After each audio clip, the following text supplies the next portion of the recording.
listening to Limed, Teaching with a Twist, a podcast that plays with pedagogy.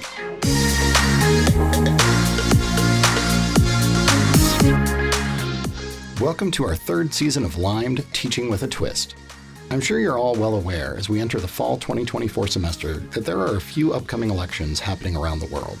To kick off this season, I asked Israel Balderas, Assistant Professor of Journalism at Elon University, to share some of his plans to embed student-centered discourse in his media law and ethics course, a requirement for all School of Communications students. Our panel included Miriam Lipsky from the University of Miami, Tim McCarthy from Harvard University, and Natalie Peeples, a junior psychology student at Elon University. The panel talks about setting expectations in a course, and they provide several tips and techniques to allow students to engage both safely and bravely. A brief note. The recordings for this episode were conducted over 8 days, during which political events in the United States were exceptionally dynamic. Just prior to recording our introductory segment, there was an assassination attempt on Donald Trump. Prior to interviewing our panel, Joe Biden dropped out of the race. And when concluding with Dr. Balderas, Kamala Harris was only the presumptive Democratic candidate. We typically try not to date our episodes, but it seemed important to acknowledge how quickly the election was changing and how that is likely to be a challenge and opportunity in our teaching and learning conversations. I hope you enjoy this episode. I'm Matt Wittstein.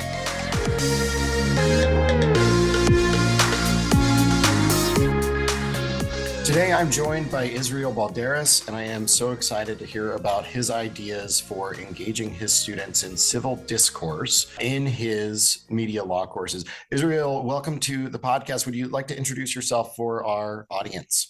Oh, absolutely. And thank you very much, Matt, for having me here on this podcast. I'm excited to talk about what we do in the classroom. My name is Israel Balderas. I am an assistant professor of journalism at the School of Communications at Elon University. Prior to coming here to Elon University, I taught at Palm Beach Atlantic University in Florida. And then prior to that, I had a prior career. I was a former broadcast television anchor reporter, and I'm also a First Amendment lawyer. So for me, what's been fun about coming into the classroom and away from the newsroom is to bring that wealth of experience and now try to incorporate it in a way that is engaging.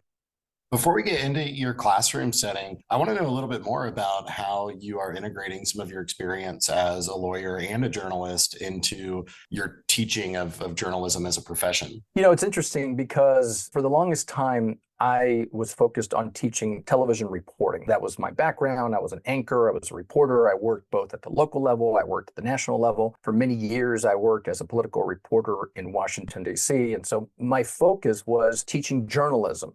But now at Elon University, I came here to specifically teach media law and ethics. Now, that's unique for Elon because in many universities, they separate the two. There's the media law and then there's the ethics. And sometimes ethics is communication ethics. It could be applied ethics. Here, it's both. It's an idea of you have the right to say something, but should you say it? And now what I focus on a lot is how do I make media law relevant to students beyond journalism? Because here at the School of Communication, we have 5 majors. As you can imagine, those type of students and those types of majors are quite different, not just in how they learn, but in how they also receive the information and then talk about it. My challenge has been to make sure that everything is not just journalism centric. But if I can't make it relevant to, for example, a major in media analytics, then I'm losing that student. What I've tried to do in media law and ethics is to say, this applies to you as this major, and here's why. What have been some of your strategies to do that with some of the non-journalism majors? I've never had the same syllabus from one semester to the other. And the reason for that is that I would argue predominantly since 2016, First Amendment law is one of those topics where things are happening in the news today. They're impacting this major this way today. Take copyright, take privacy. There's always an article out there talking about how this is being impacted today. And specifically, when we talk about speech on campus, that topic has exploded. So for me, I try to make it very relevant in that I tell my students, I'm teaching you not just what's happening today, but this is how your industry is going to be impacted in the next year, 2 years, 3 years because of this topic. A good example of that is copyright. Copyright has been changing dramatically in the way we look at what does it mean to own an intellectual property? What does it mean to have fair use in that copyright? And certainly in the digital world, for a lot of my students, specifically communication designs and media analytics, we have to talk about what's going on in the digital world in order for them to understand how First Amendment law impacts the work they're going to be doing, not just now, but in the next 3 to 5 years. You shared a little bit about your media law and ethics course. Can you tell us a little bit more about that context? How many students are there? Is it a required course? Where are they within their programs? Do they like the course or do they not like the course? Oh my God, that would take an entire podcast when you ask, do they like the course or they do not like the course? So media law and ethics is a 4,000 level course. It's a required course of all School of Comm majors. So we're talking about 1,200, 1,300 students that have to take media law and ethics as a required course. Because it is a 4,000 level course, it's difficult as it is. And students will tell you it's one of the courses that scares them the most because they know it's hard to begin with. But the next level is, do you want to take this course with Professor Balderas? And I have the reputation that I am one of the hardest professors in the School of Communications. And the reason for that is that I teach to the level of what we have here in the School of Communication, which is communication fellows. Communication fellows are students who come into the school, they get a scholarship because of high grades. And what we tell them is we are going to offer you courses that are going to challenge you, that are going to be high academic standards. And that's the way their program is from their first year through their fourth year. By the time they get to me, media law and ethics, in my opinion, is one of those courses where it is vitally important that you learn this material, not just memorization, but that you understand critically about why it is that in our society, the First Amendment is still first among many. And that is that when we talk about the 5 rights of the First Amendment, speech, religion, press, right to petition your government against redress, the right to gather, to assemble, this is really at the heart of what makes us a free society. And for us to understand the responsibility and the rights that we have in a free society, we really have to understand why the First Amendment matters, but in a way that it's relevant. It's relevant to students today. It's relevant to their majors. So for me, I have a very high bar and I have requirement of students when it comes to reading, when it comes to homework, when it comes to application. I have created a course where I take Bloom's taxonomy to heart. And what I mean by Bloom's taxonomy, it's a model of how do we teach our students. At the base level of that model is we want our students to learn through memorization. But as we move up through that model, it's analysis, it's critical thinking, it's application. And so, for example, my final exam is 3 hours long and it's not memorization. It's hypotheticals, it's situation-based. You have to make argumentation, you have to apply the law, and students are typing at 2 hours and 59 minutes. It's that reputation that students know about my class that when they come in, they know there's going to be a lot of requirement on their part and they have to engage in the material. With that in mind, because it is a required course, it's 33 students. So normally I teach 2 sections of media law and ethics. So I have roughly 66 students taking my course, and I try my darndest to make sure that I know each one of my students. I try to memorize their names, their majors, what they care about. Because of the material that I teach and the difficulties that come with teaching controversial topics, like what can you say in a free society, the first thing I do is I build a relationship with my students so that they feel like their voice matters.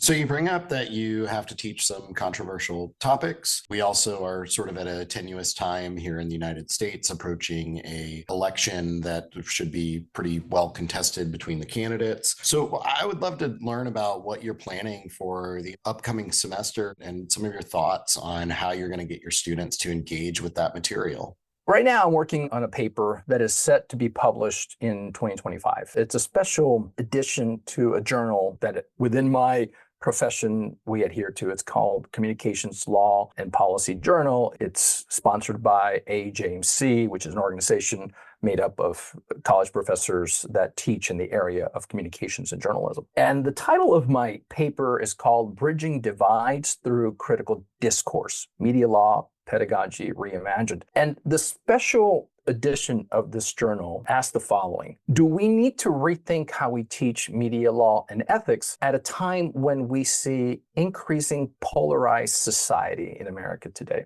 I would say since the 2016 election, we have been more tribal in our politics, whether it is at the local level or at the national level. You're on the right or you're on the left. And there was a time when there was a big the middle class, the people who sort of could understand both sides of politics. Over the last few years, that middle has been shrinking more and more. The data shows that people are more prone to believe their party, whether it's a Republican or Democrat party. Already, students are coming into the classroom with that same polarization sentiments that are plaguing American society in general. So now let's talk about media law and ethics, because we are teaching complex, socially impactful issues. Like, what does it mean to have free speech? Is hate speech protected? What about threatening speech? What about speech that leads to insurrection? What about privacy regulation? What does it mean to have privacy, especially in the digital world? What about emerging technologies? How should the government regulate things like AI? So you combine those two together, right?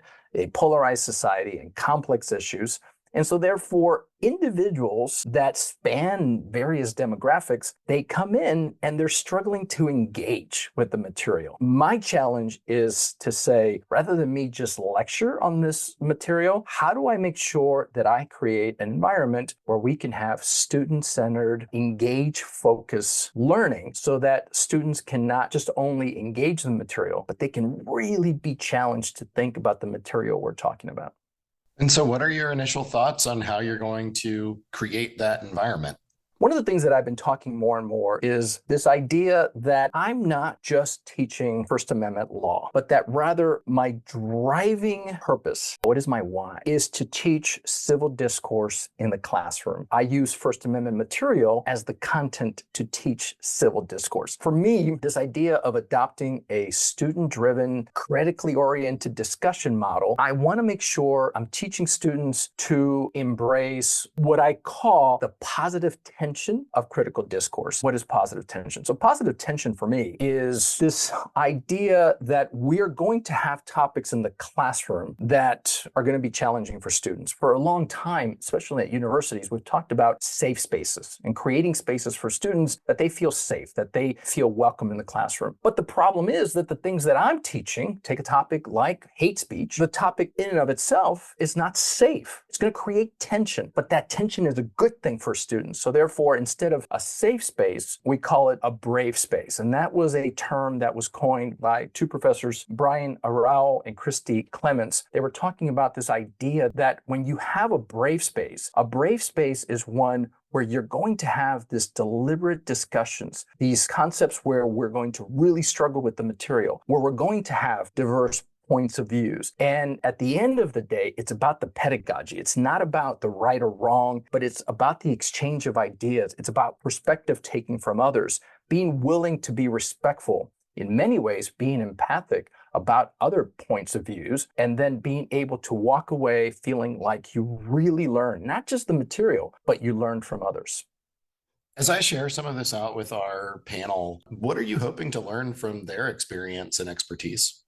What I would love to learn from others, two things. One, I think certainly we've been challenged since 2020 to find out how much can we push students and challenge students to grow and to help them become a better version of the profession that we are teaching them. What I want to hear from them is, number one, their experience since 2020. Have you found students to engage with the material in the classroom?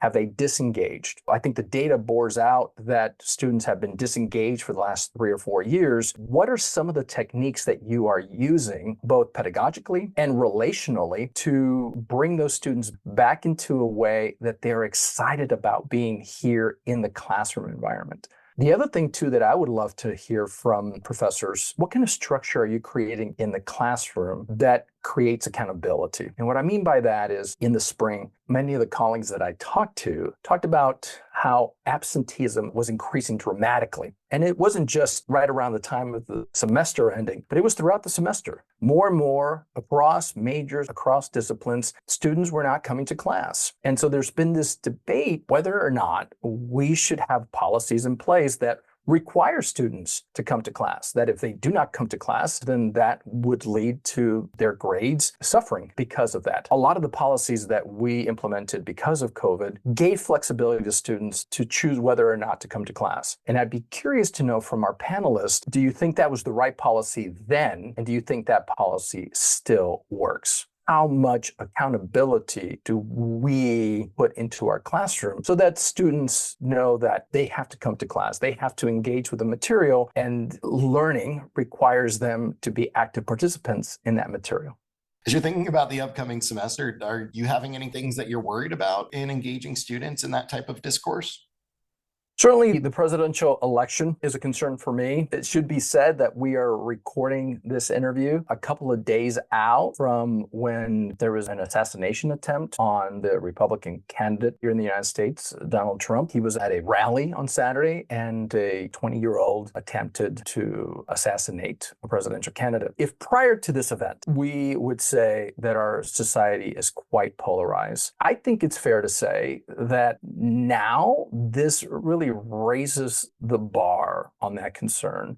People have said things like there's something wrong with the soul of America. President Biden, who is the Democratic candidate, even he came out and said, all of us now face a time of testing. He said there's no place for violence in America. He said we cannot allow this violence to be normalized. That's in 2024. I covered Donald Trump in 2016. I was working as a television reporter in Florida, and I remember covering both he and Hillary Clinton. I remember going to these rallies, and with Donald Trump, you'd have 20,000 people showing up to these rallies. With Hillary Clinton, 500, 600. What he would do is he would get the crowd going, and he would say, you're all ready for this? And the crowd knew what was coming. They're like, yeah. And then he would turn around, and all the journalists were in the middle of what was like a pen, right in the middle of the 20,000 people attending. In previous years, you'd have the media standing all the way in the back. Not with Trump. With Trump, he would put you right in the middle of 20,000 people, and he would say, it's their fault. The media is lying to you. And they would turn around and they would start yelling and screaming, but he did it on purpose, right? Because that was part of his shtick. It was an us versus them. It's their fault. They're lying to you. The lying media, the fake news. I've got videos that I show my students of what it was like to cover Donald Trump out on the campaign trail with people yelling and screaming. 8 years later, if we're now at a place where people are saying there's something wrong with the soul of America, what concerns me is that a polarized, tribalistic society is now going to be more agitated. It's going to be more defensive. Is going to be quite hostile to hearing from the other. The other happens to be a human being. So one of my concerns here at Elon University is we're in a bubble. We face a difficult time in our politics, but we can't be afraid to try to engage with that difficulty. So in one way, I've got hostility coming in, but I need to be able to have what Martin Luther King called love and empathy going out. And I think what I'm anticipating is to have difficult conversations, to create these brave spaces, to call people in, not call people out, and to make sure that when it comes to media law and ethics, our goal should not be to silence or shame students for problematic views. Our goal is to create these opportunities for growth and understanding and not shy away from what's happening in the media landscape. Israel, I want to thank you for sharing your context and your ideas with us. I can't wait to take some of this to our panel and see what they say about it. Well, thank you very much for having me here, and I look forward to hearing some more great ideas.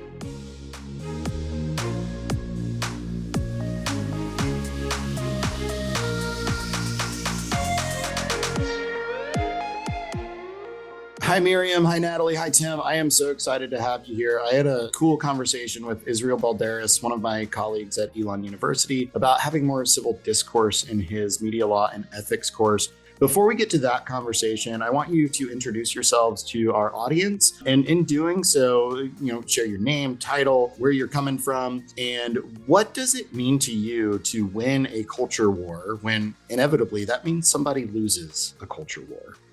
Hi, so I'm Miriam Lipsky. I'm the director of the Platform for Excellence in Teaching and Learning, affectionately known as PEDAL, at the University of Miami.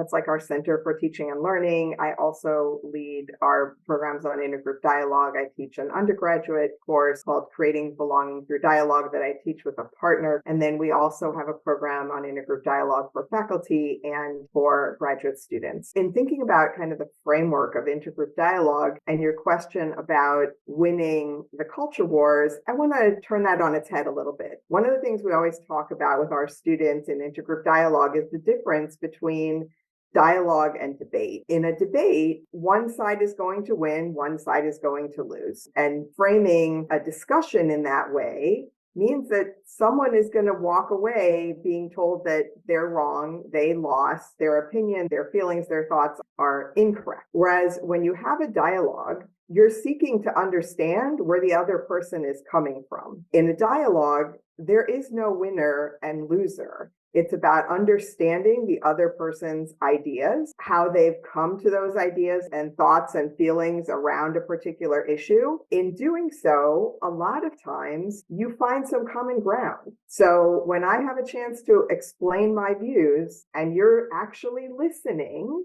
and then vice versa, there's a real opportunity for me to understand where you're coming from and to say, I may not agree with you, I may not hold the same views as you, but I understand based on your background, your family, your culture, your religion, your deeply held beliefs, how you could think that. And now I understand you better. I don't have to agree or disagree. No one is winning and losing. But I think when you can truly have a dialogue like that with people with whom you disagree, everyone comes out enriched.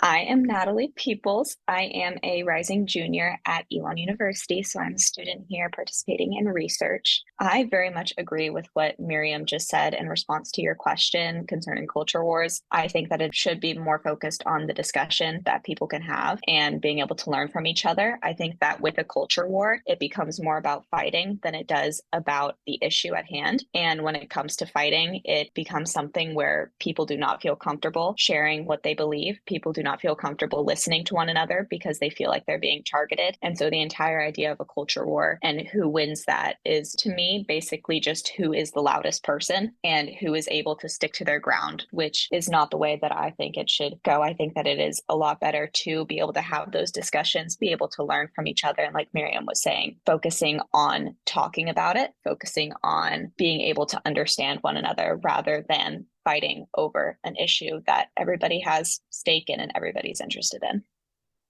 Hi, everyone. Great to be with all of you. And Matt, thanks for that great question. My name is Tim McCarthy, and I teach on the faculty at Harvard University. I have a joint appointment in our Graduate School of Education and at the Kennedy School of Government. And I'm a historian of social movements. And so I teach a bunch of different kinds of courses on social change and the dynamics of social change within the realm of history and politics. It's an interesting question about the culture wars. I should just say right up front that I'm a pacifist and I loathe wars.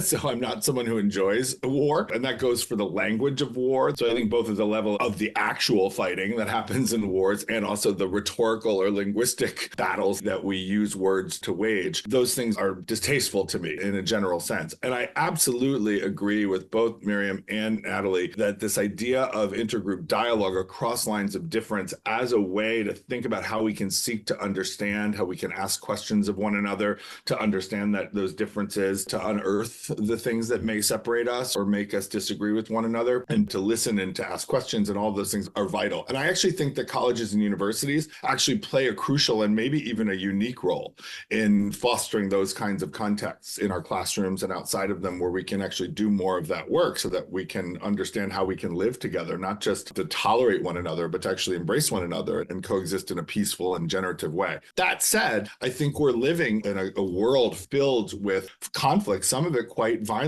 and certainly rooted in not just disagreement, but discrimination, abuses of power, and these kinds of things. And so for me, it's a both and situation, that it's fine and important. And I would actually lead with the project of trying to understand and to listen and question and these kinds of things. But at the end of the day, we also live in a world where there are people who are hell-bent on taking people's rights away, on taking away protections that have been legally and legislatively put into place in order to make sure that people who are different, right, who are not seen as being part of the norm, or other in some way, are actually protected in a world from the kind of violence, rhetorical or otherwise that we see so much in the culture. And so I think that the culture wars are just a reality that we're living within, and that the dialogue approach to things is, I think, a really important antidote to that, to like lower the temperature and the volume, as Natalie said. But also at the same time, we're living within that reality that requires us, I think, to fight, and to fight in a way that roots whatever we're saying in our value system, that presents to the world,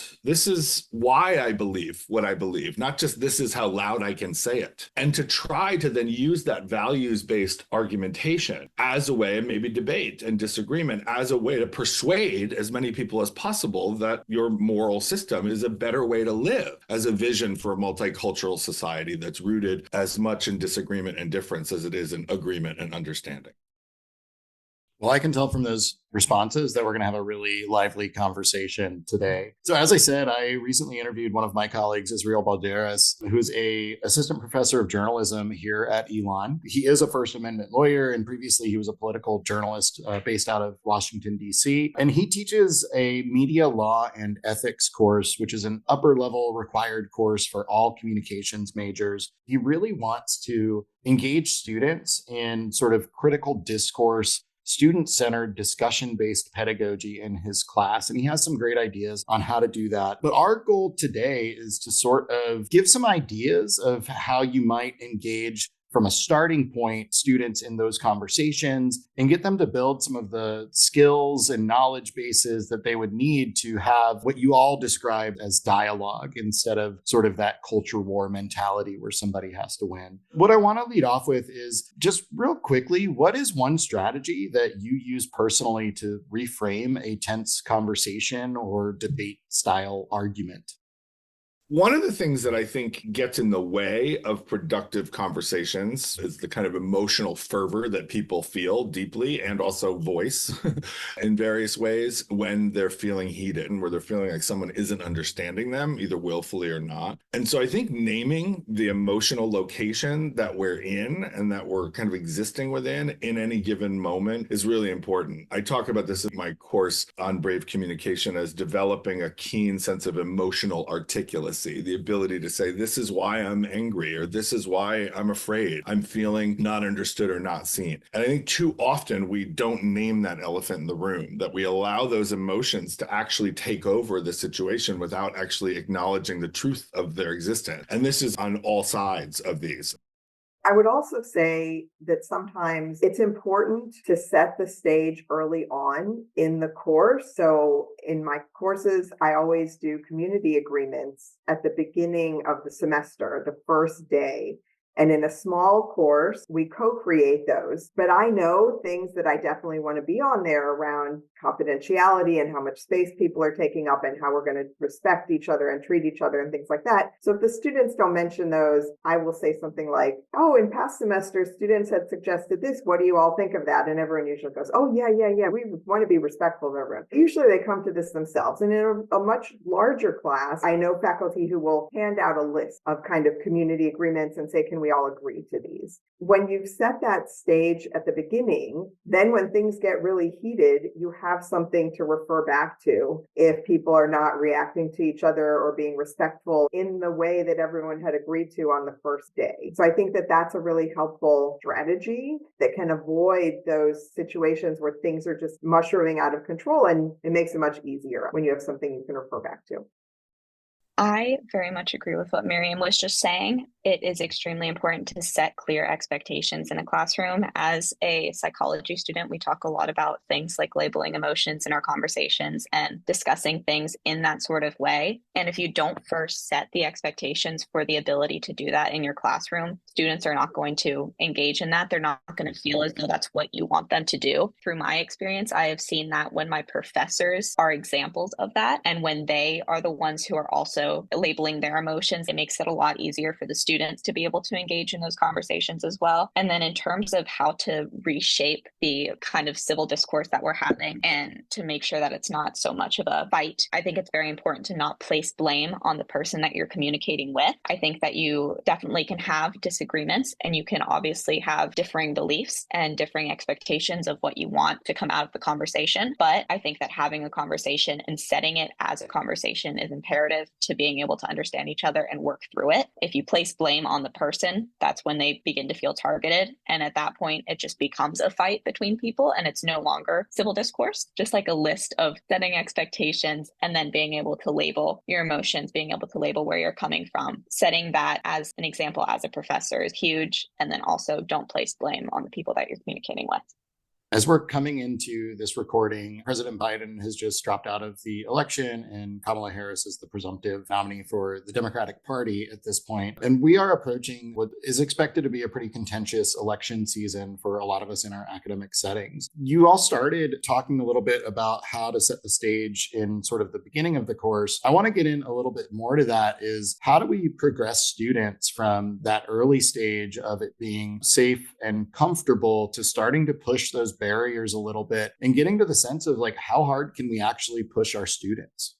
I appreciate, Matt, that you framed it as a continuum, that you start off maybe a little easier and then you want to get to the point where you can discuss more difficult topics. And I feel like that's where a lot of classroom dialogues go south, is when faculty, the second day of class, want to bring up this really difficult topic and students are not yet prepared and they haven't developed those relationships and haven't gotten to know each other. But I think you also have to be very purposeful in doing activities in your class where students are talking about themselves and are sharing things and they're lighter than the heavier topics that you hope to get into. It's definitely a continuum and you have to build to get there. And I've had situations where faculty that have said to me, oh, I ask these tough questions in class and no one says anything. Students don't even respond. And I'm thinking, well, but have you set the stage? Have you built to that point? Or is it kind of this bomb that goes off? All of a sudden, I'm asking this tough question and we haven't had a chance to warm up to get there. And I will say one other thing along those lines. Every single class session, I start off with an icebreaker just to get students talking. And they're talking about, what I did this weekend or what my favorite ice cream is, or it's something irrelevant to the course, but it gets everybody speaking. It's so simple, but in some way it really warms them up and it gets them to know each other too, which is helpful. I think that it is super important for professors to let the students know them. I know that a lot of times professors focus on students getting to know each other, but if the authority figure in the room is not someone that they feel comfortable with, it's going to be a lot more difficult to get them engaged.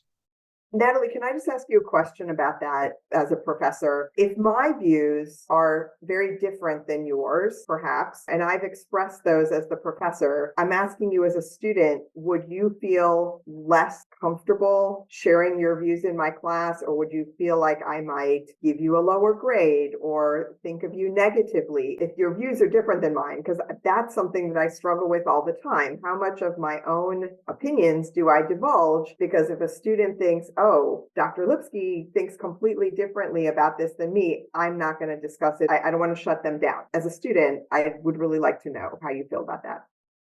I think that it is a hard thing to manage. As a student, I have had professors who have disagreed with me on certain ideas, certain thoughts, certain beliefs. At the beginning, it does sometimes feel like it could lead to them grading me differently, them treating me differently. In those situations where I felt that way, it often started out in the classroom of them not starting with the little things, like how you were talking about earlier with starting out your class with an icebreaker, starting off with these very mundane things that are not related to the course content. That is really important. And I think that when professors do that and they engage in icebreakers themselves, they engage in these sorts of things, that is a big step. And then also when students are sharing things in that sort of way, being able to agree with them, being able to disagree with them on those small things. Like if someone says, I'm really into dance, it always makes me feel super comfortable and I'm super awesome at dance. And then having the professor say, well, I'm really glad that you're really into dance, but I don't think I could be a good dancer. Being able to begin the class and the classroom setting with the professor actively responding to students in a way that does not make them scared to be themselves. That is a really big step to getting them to be able to feel comfortable. And when my professors have done that, when I find out that beliefs maybe don't perfectly align with mine, or when other classmates find out that the professor doesn't perfectly align with them, they're still very comfortable with expressing themselves. We're able to have open conversations because we know even if they don't relate to me in this sort of way, they're going to be able to communicate with me and accept me for what I'm saying, and I can do the same for them. One of the things that I really love about what's emerging in this conversation is this idea of what people model. I think that that's really important because we can kind of see how we're showing up and what we're saying, what we're not saying. And that is increasingly the case over time. And I think modeling that behavior is really important. And it gets back to what you do right away, right? Modeling that kind of community accountability or the community trust building that takes place, not, I think, always with an imposed set of rules and norms or guardrails that the professor comes in with. One of the things that I do at the beginning of every class, and sometimes I'll do it in a word cloud that's visual if it's a bigger class, or I'll do it with index cards in a smaller seminar, but I do this thing called needs and gifts, where they ask students, what do you need from this classroom community in order to thrive? And then what are you going to give to this classroom community so that everyone else thrives and so that we together can thrive? And we put a list together of all the needs and all of the gifts, every single person, including me and the teaching assistants, if there are them, put that up, and we create this document that we actually post on our Canvas site and that we circulate in print form and that we sometimes create visuals of so that students can really see and we can remind each other of what we should be modeling based on what we agreed at the very beginning. So that's something. And so modeling and reminding, right? Reminding ourselves, hey, remember 8 weeks ago we did this thing and like we said this, we're not doing that right now. Let's get back to it. And so it actually is very helpful in that regard. You know, it's interesting because I know there are big debates about politics in the classroom and sort of identity in the classroom, lived experience. I start from the perspective that if my students want to know what I believe about almost anything, they can Google me and find out in 20 seconds, right? About which political campaigns I've worked on, who I've given money to, where I've done protests, what's happened, quotes from the various issues in the press, stuff I've written, right, and published and spoken about in various ways. I come in saying, look, folks, I'm an open book because you can find all of this on Google. So I'm not going to pretend I don't have views. I'm not going to pretend I'm something I'm not. But what I am going to guarantee and promise to you is that I'm not trying to create a whole bunch of me's in this class. That's not the point. And I'm never going to punish anybody in this room because they are or think differently from me. And that's my promise to you. And if you ever feel like I am not living up to that, then you call me out on that publicly in this classroom in front of your peers. And when I do that, right, at the beginning, it tends to disarm. What happens, I think, is that the students who are least likely to be aligned with me on whatever lived experience, politics, whatever, right, feel more comfortable. And I've had them say that. They're like, the fact that you were willing to get up and say that in the first day made me feel like, okay, maybe I can say whatever I want to say in this class. And it's true. So I try to be as transparent as possible. And I hope opens the door for students to also be transparent and forthcoming about their own perspectives and their own lived experiences and where they kind of enter the classroom, which I think is important for us to try to get a sense of as quickly as possible, even though I think that we become,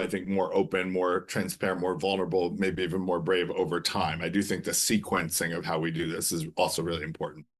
I really like that needs and gifts idea. And it reminds me, in my class, I use a lot of metacognition with some ungrading pedagogy. And I ask them, especially for the higher performing students, how have you enabled others to learn in this classroom? What have you done to contribute to the learning environment that resonates with me? And the needs and gifts is something that we can actively do throughout the semester instead of just a personal reflection. One of the things you pulled into there, Tim, was the idea of accountability in a couple different ways. So one, that your students can somehow hold you accountable, but also setting up some of those guidelines. And Miriam, you talked about the course agreements in your courses as sort of a means of setting the stage for that stuff. I'm going to throw this to Natalie. How comfortable is it to hold your peers accountable? And how comfortable would it be to call out a professor that does hold some sort of power dynamic over you?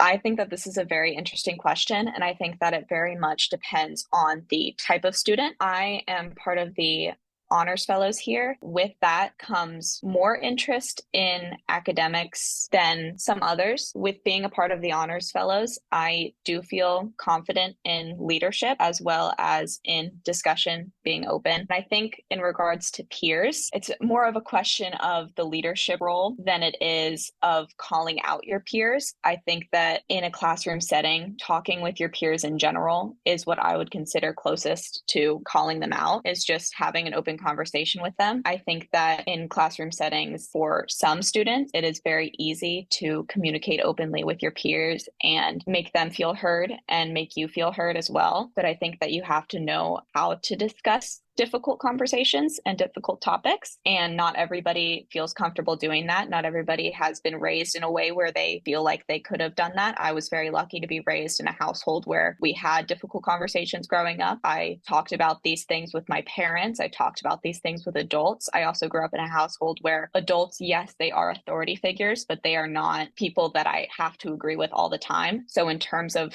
calling out professors or disagreeing with professors, I would feel semi-comfortable in doing it. But even myself, if a professor told me, make sure that you can call me out if I am not sticking to my promises as a professor, it would be kind of intimidating to do so. It would take a lot of patience for me to think through these things and then be able to efficiently talk to my professor about calling them out. I don't think that it would be something that I would feel confident being like, oh, that's not what we were doing, and then immediately calling them out. It would be something where I would take a lot of time to think about it. And I think that that's something a lot of students would do. But again, I think it does go back to different types of students. Being able to cater to different students is important because not every student is going to feel comfortable calling out a professor. Not every student is comfortable in leading peers, conversing with peers, things like that.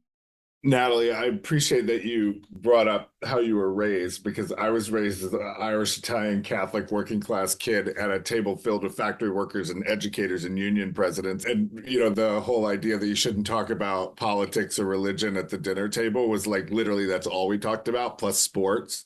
And so I think my own kind of temperament when it comes to these things, however generous I try to be, is always a little bit like, hey, it's okay if we have the fight, as long as we, keep it above board and still can hug each other and break bread at the end of the day.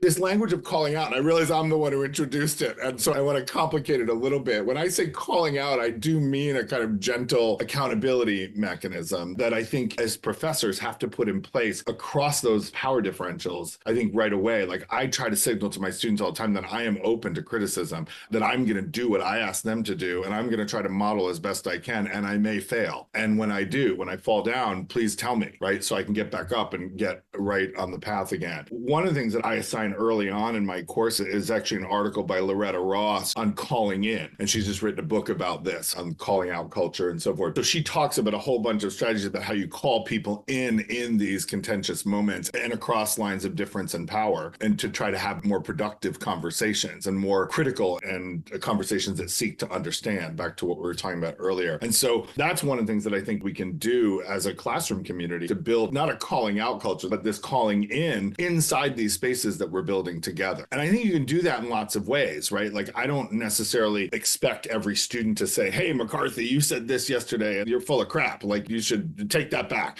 Maybe that's what they do, but more often it's hey, can we talk in office hours? Can we have a conversation, me and the student, about things that are happening in the class that may not meet their expectations or meet their needs? And sort of how do we have those private conversations that we can then bring into the larger classroom conversation that changes the dynamics? I used to really resist a kind of exit ticket after the class and say to students sort of pluses and deltas. What worked for you? What did you like about today's class? And what would you like to see more of? And those have been so helpful for me to read them and say, okay, there's a lot that's working, but there's a couple things I could be doing better. And there's one thing in particular I can do better next time. And then leading the class. And I always start class by saying, hey, loved your exit tickets. Thanks for the intel. I love that you all love the small group conversation on X topic, but I also know you need me to do a little bit better job facilitating when things get hot. So I'm going to try to work on that today. Is that all right? And they say yes, and we proceed. And there's something that, again, I think we're both modeling. They're modeling holding us accountable and also contributing to the class getting better as it goes along. I'm listening to them and I'm trying to pivot with them and make those changes along the way too. And together we're building something and we're improving something in the process. And I think that that helps to build trust, that then opens up more opportunities for students and faculty to be really honest with each other in a way that's generative rather than closing down.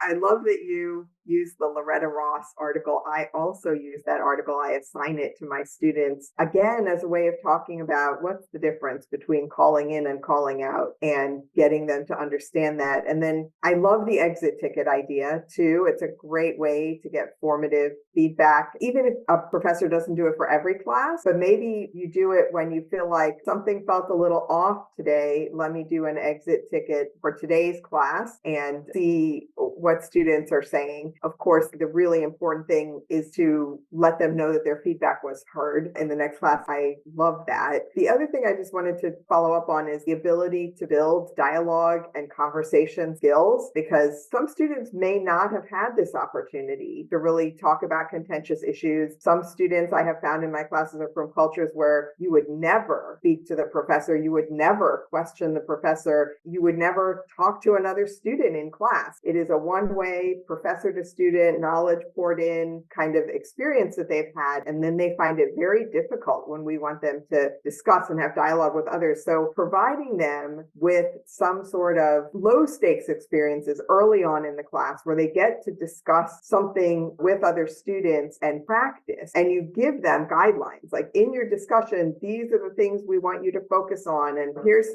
things about active listening and things like that to really help them build their skills, can be so helpful. I also wanted to touch on another aspect of the calling in versus calling out with professors in particular. I have had some courses where my professors outright ask people to engage in conversation during the classroom about what they think is going well, what could change in the course to make it better for the students. And then I've also had professors who have encouraged office hours, which I think is extremely helpful. I think that when you offer things such as office hours, it gives the students one-on-one time to feel comfortable to come to you. And I think if you continue to reiterate that office hours are something that they can come to, they eventually do. But also, I think that it's important to have anonymous forms where you can fill out your name if you would like to, but you don't have to fill out a name and you can write feedback. And in that way, that's what I have always felt most comfortable doing, because that feels like you can be entirely honest without having the focus all on you. And that is also something that I know has been helpful for some of my peers who have not been raised in the same way as I have and do not feel comfortable speaking out against authority figures, do not feel comfortable speaking out when they feel uncomfortable. I've had peers who have been raised in households where you don't speak out about these things. If you're uncomfortable, that's just the way that it's going to have to be because the authority figure is comfortable in that space. I know that some of these people have indeed appreciated when they've been able to fill out an anonymous form and actually be able to discuss their ideas without feeling pressured.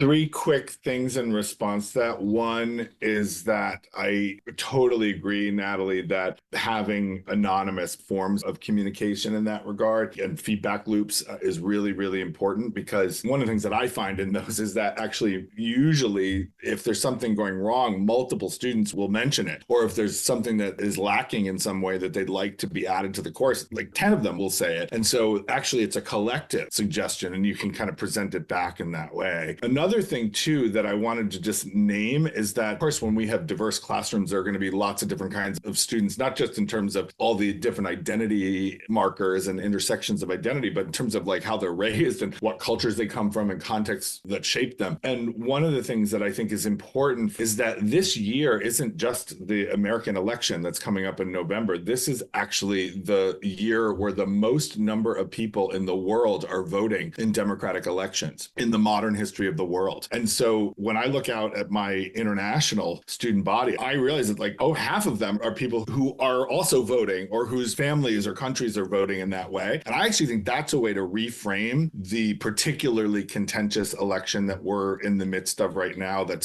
seems to be changing dramatically in unprecedented ways every day, to reframe this out to make it more inclusive, that we're actually in a voting year and a year where democracy is on the ballot and on the line in so many places. And let's have a bigger conversation about that.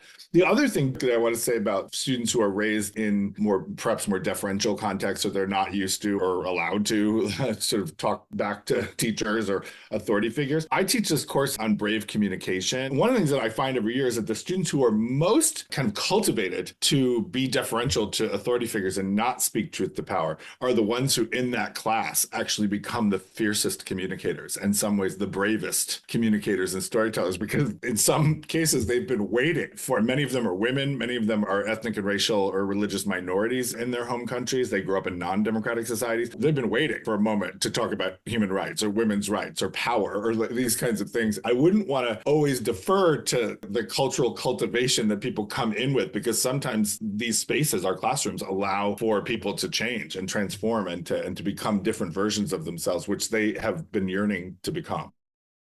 You all kind of brought in some of the cultural background playing a role in how students engage in these conversations. And one of the things that it made me think of is that the skills that we're learning in the classroom also need to be transferable outside of the classroom. And when they go back to those cultural settings, they may not have the same engagement opportunities. They may have different rules that they're playing with. So how do you think about building in transferable skills into discourse and dialogue sort of activities?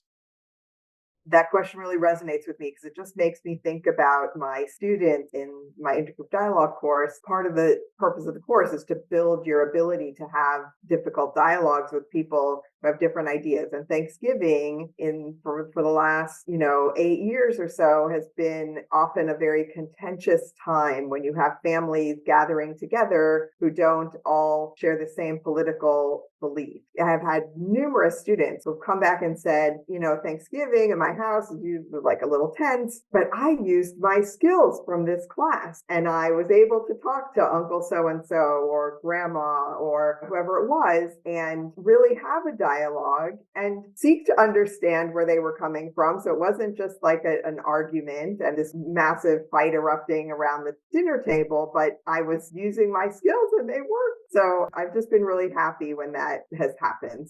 Miriam, I'm laughing because I often joke with my students that we all know there's a crazy cousin at Christmas and sometimes it's us. I joke with the students about that. And actually, I time the syllabus from my course on brave communication. We teach contentious communication the week before Thanksgiving, and then we teach compassionate communication the week after Thanksgiving before the end of the semester. I designed the course precisely that way. And every year I have multiple students who come back and they're like, oh my God, we were talking about these things last week and I literally did 3 of them at dinner on Thursday. And so I'm just laughing because that's just like a very tangible way to think about that. I will add to that we also talk to students about the community that we've created in our classroom to have these conversations, because sometimes students have tried to go and have a dialogue with someone on their hall, in their dorm, whatever. And without that context, without those agreements, without building up those skills on both sides, the conversation doesn't go well. And so we also talk to them about the fact that they need to be cognizant of the setting, who they're talking to, and know that sometimes you're going to say, this person is not worth my time and effort. I'm not going to engage with them. And that's okay, because sometimes you can't always have a dialogue. And some people are permanently in debate mode and they're trying to win and they're trying to beat you. It's not worth engaging with them if what you want to have is a dialogue and try to understand each other. So we kind of give them that permission to say, I'm not engaging. So my next question is that we've seen engagement and disengagement, especially among our students, being a little bit more obvious. In my teaching setting, I see more absences from class, for example. And so I'm curious, what are the strategies you actually use to engage the disengaged student? And how do you assess something like that within a dialogue and discussion-based course or learning activity?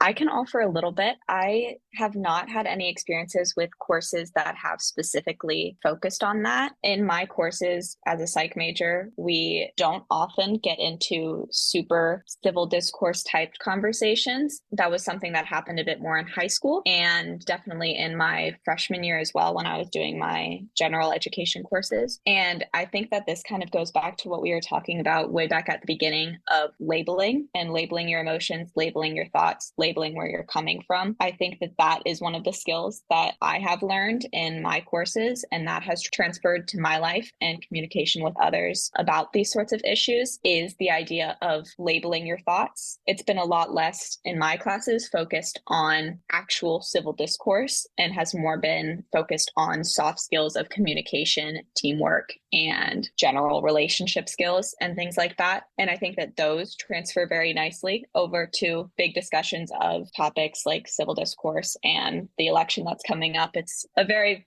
difficult topic to discuss with people, especially as a young woman. It's very difficult to openly discuss it and feel like you're capable of talking about it on a wider scale and feeling like people want to listen to you and hear your thoughts. And so I think that labeling where I come from and why I think the things that I do and why I believe in these things is really important to me, because otherwise it just feels like sometimes people don't really care and people don't really listen. So I think that learning how to do that in class with professors engaging in opportunities for students to talk about where they come from, the things that they believe, I think that's been really helpful, because that's allowed me to be able to transfer that to my real life of communicating by labeling my emotions, labeling my thoughts, labeling my beliefs.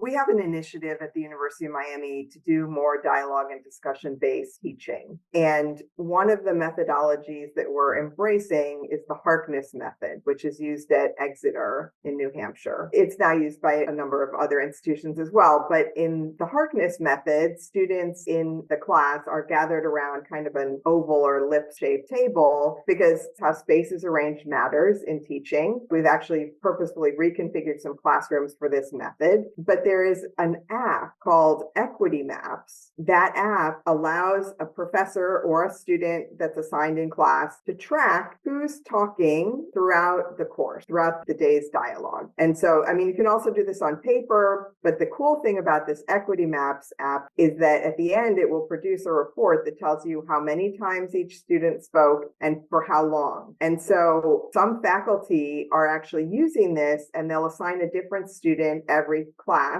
to be the tracker. And then at the end of class, they will look at the data with the whole group of students, and they can say, look, Tim, you only spoke once today. It would be great if next class, we'd love to hear more from you, because it's a dialogue class and it's built on everybody sharing their ideas and thoughts. I know a number of people are using that. It's an inexpensive app for the iPad, not to be given a plug for a particular app, but in this context of creating accountability in a dialogue class, it's very, very helpful.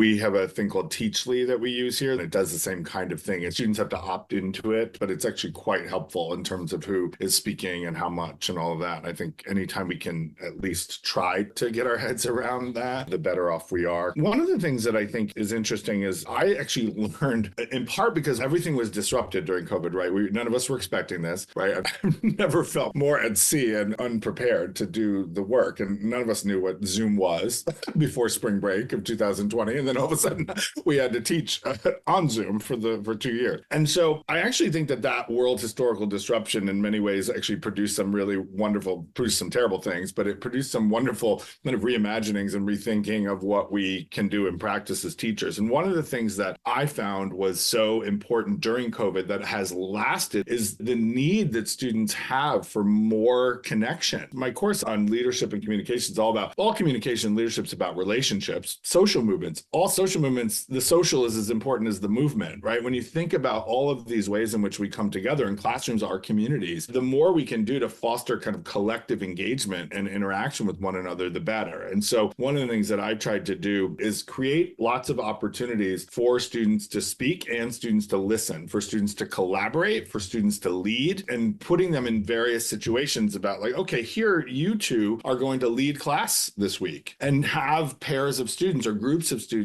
take over some of the lesson or part of the lesson, or maybe even all of the class each week, so that everyone gets to do that at least once. Or in my communications class, every single person gets the same amount of minutes of airtime, right? They have a certain number of speeches, a certain number of things that they have to do, but most of the time they're listening to their peers and to the teaching team in that way, so that they actually learn deep skills of listening and giving of feedback, in addition to the speaking and the communicating and the framing and all the things they're doing when they're talking. I feel like those kinds of collective formations, right, of co-facilitation, of group collaboration, of listening and speaking and providing feedback and receiving feedback, all of these things where we play different roles at different times, and when we aim for equity in all of this, I think the better off we are, because we're building and sustaining and strengthening those relationships, which are always at the heart of community. They're also at the heart of social movements and social change and politics and all these other collective formations. And so one of the things that COVID did kind of counterintuitively, for me at least, was to feel much more deeply the need to create practices and structures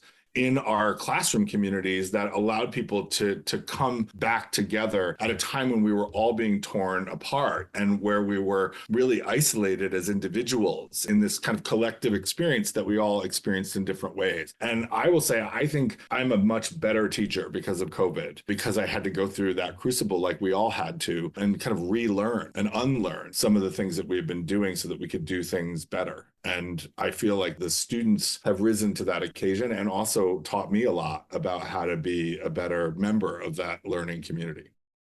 I wanted to piggyback off of something that Tim was just talking about with group collaboration. Growing up, I have always absolutely despised group projects. I never enjoyed them because to me, whenever I was put in a group project, 90 to 95% of the time, I was the one doing the work and nobody else was doing the work. So group projects were never enjoyable for me until I became comfortable with calling in my fellow peers in a different way and being able to act as sort of a leader and organizer of our group projects. So I think that this was just very much a labeling thing of group collaboration as opposed to group projects. Labeling them as different was very interesting to me. I had never heard a professor before call it group collaboration instead of a group project. I think that that's really important because I think group collaboration gives a different connotation and makes me think more of comfort in terms of speaking and leading, as well as not everyone's going to be a leader in the group. Some people are going to want to be told what sections to do and they're going to do that section. Some people are not going to be interested at all and you're going to have to push them to continue doing it. And so I think group collaboration is a much better term than group projects. And then also going along with group collaboration, having the professors as an overseer. I know that that's been really helpful in terms of if there's ever a problem, having a professor being able to come in and talk to us about what the problem is and not trying to solve the problem for us has been really helpful. And I think that that is a good engagement tool for students. Another thing that I wanted to talk about was a bad experience that I had in high school with a teacher. His only rule in the classroom, which was an unspoken rule, but everybody knew it, was do not disagree with me. I'm probably right 100%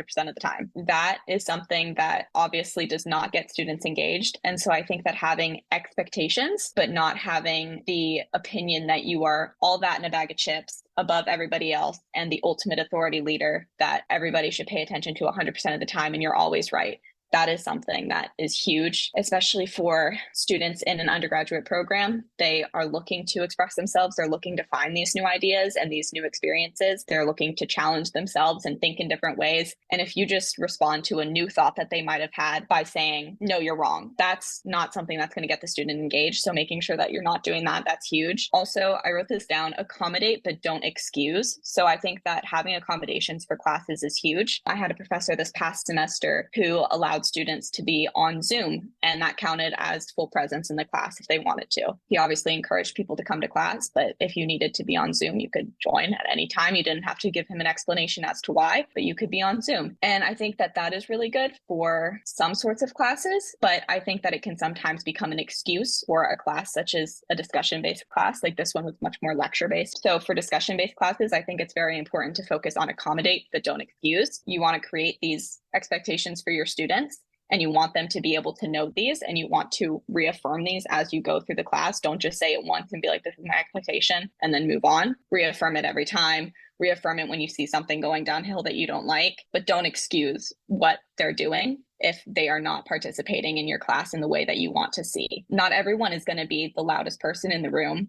Not everyone is going to raise their hand and answer every question. Not every person is going to want to engage in every discussion. Not everyone is going to want to engage every day. And so accommodating to those students, accommodating to those needs, those differences, that's huge because I think it's a lot about what the student says more so than how much a student says. For me, I really enjoy when professors focus more on grading on thoughtfulness and openness to listen as well as focus. So if you say something that's completely out of left field and doesn't have to do with what you're talking about in the course, that's obviously going to get points deducted as it should. But grading on thoughtfulness and openness to try new things, to experience different things, to talk to different people, that is a much more beneficial way to get students engaged rather than believing this is a right answer, this is a wrong answer, or I want you to speak the most. Well, I want to thank you all for your time. We had an exceptional conversation, and I can't wait to share some of this back with Israel.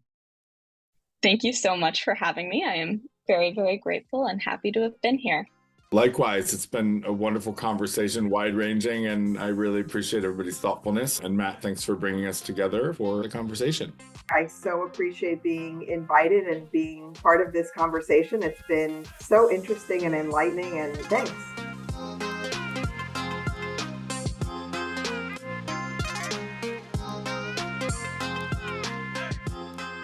Israel, it's good to have you back. A lot has changed in the U.S. election landscape since we talked just last week.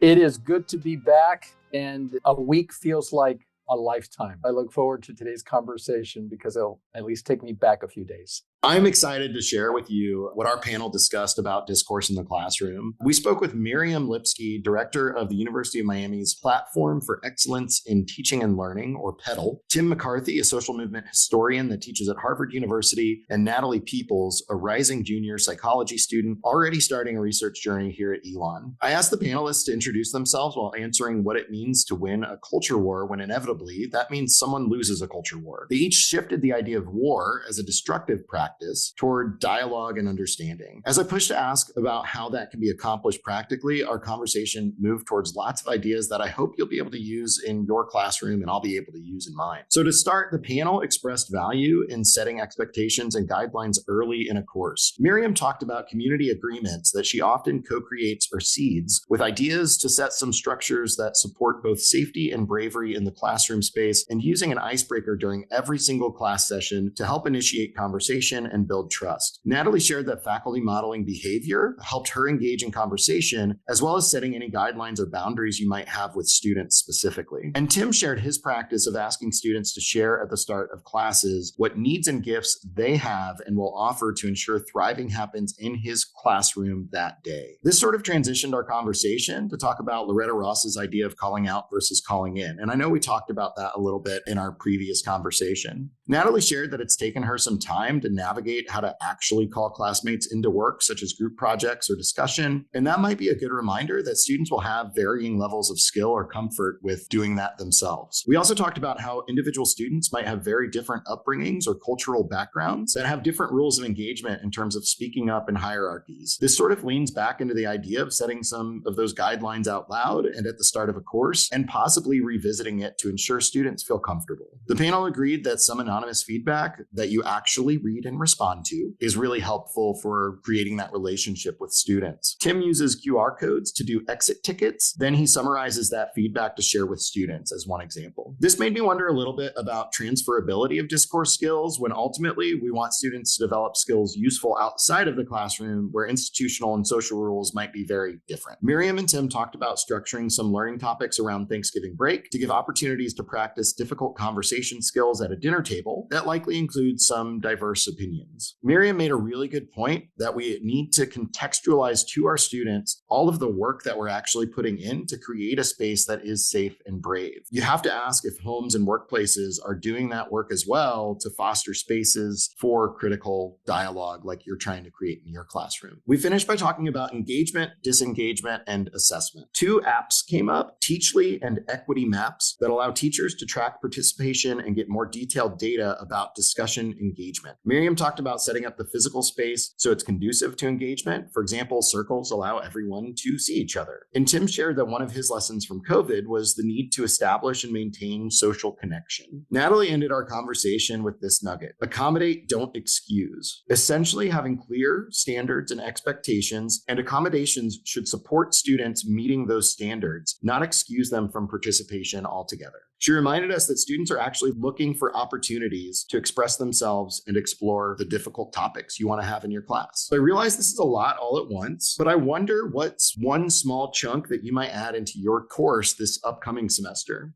I took some notes while you were talking about what does it mean to reframe the conversations? What does it mean to model behavior? In our previous conversation, I did talk about the fact that it's not that we are trying to have difficult conversations. It's that we don't have that much practice. So I think this idea of modeling behavior is very powerful. And then the other thing, because I want to make it more student-centric versus me-centric, is this idea to accommodate students, but not to excuse them, to raise the bar are, but in a way also understand that each person in the classroom has a particular story. I'm thinking about students, for example, who maybe they're introverts. They want to participate, but maybe they don't know how. I want to do more research as to how does this idea to accommodate and to model behavior strengthen my passion for creating this kind of environment that does challenge students, but they feel empowered, not deflated. I'm also curious, I know you're working on some research about using critical discourse in courses in pedagogy. How does some of the advice that our panelists provided align with what you're working on in your own scholarly work? Let's talk about this idea of the language of the culture war. I think for me, I'm the intersection between First Amendment and civil discourse, right? In First Amendment law, I am not a big believer that we shouldn't use language that is unsafe, that is unscary, that makes people uncomfortable, because that may be here on campus, but when you go out into the real world, you're not going to find a place to hide away from sort of this very curt language. But civil discourse says we need to have empathy. We need to be curious. We need to be civil, but we also need to have diverse viewpoints and ideas. And so at that intersection, it's ethics. I have the right to say it, but should I? I think that's the question. And I don't provide an answer because that's not what I want. To me, when someone talks about this idea of the language of culture war, and we got to be careful, we got to think about it, that's not something that appeals to me, because where does it end? Take a student, and that student says, I come from X background. And that language makes me feel very uncomfortable. If I accommodate that student, am I helping or hurting that student? From my perspective, I would say in the long term, I'm hurting that student, because that person needs to work through the uncomfortable mindset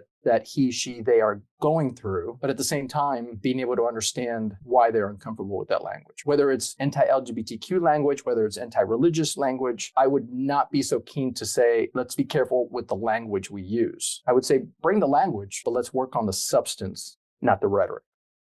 So as we're entering into what is going to be a semester where current events will throw us lots of curveballs, how are you preparing to adapt for some of those shifts in what's happening around us? How long do you have in this podcast? When we first did this interview, we had just faced an attempted assassination on a presidential candidate. And then we were looking at an ailing president running for office. And, how do we talk about that without being ageist? Now, just a week later, we're talking about an ailing president who has stepped down, who did something courageous. He didn't want to step down, but for the good of his party, the good of the country, he did it, right? That was a selfless act. And you can compare that without an opinion, just stating facts with the opposing candidate. And you can have conversations about that. Then you bring in now the other candidate running for the Democratic ticket. Right now, it seems like she's going to be the presumptive nominee, Kamala Harris. She's going to be the first African-American woman who also identifies as Indian running against someone like President Trump. And the rhetoric will be, she's the candidate of tomorrow, he's the candidate of yesterday. And we're also seeing that Donald Trump, the former president, has already started using rhetoric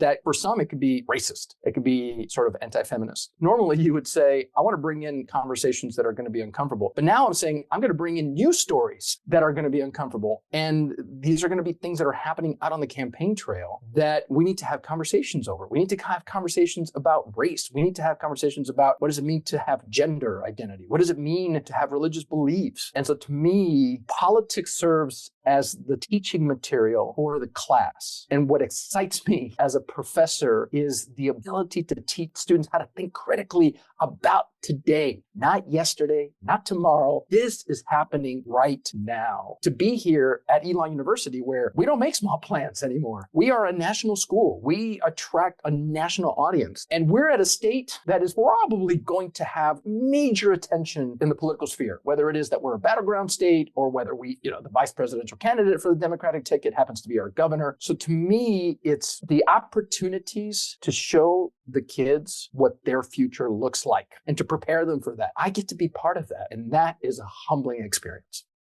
That's fantastic. I'm so encouraged with how you're using current events to actually almost make it easier to approach some of these things from a factual basis. And I wish you the best of luck in the upcoming semester and the upcoming election season. I can't wait to see how your class turns out and how everything else turns out as well. Thank you very much. And I look forward to the ongoing conversations.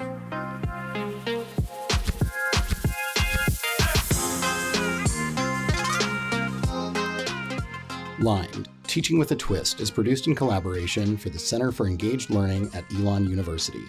For more information, including show notes and additional engaged learning resources, visit www.centerforengagedlearning.org. Limed Teaching with a Twist is a creation of Matt Wittstein, Associate Professor of Exercise Science at Elon University.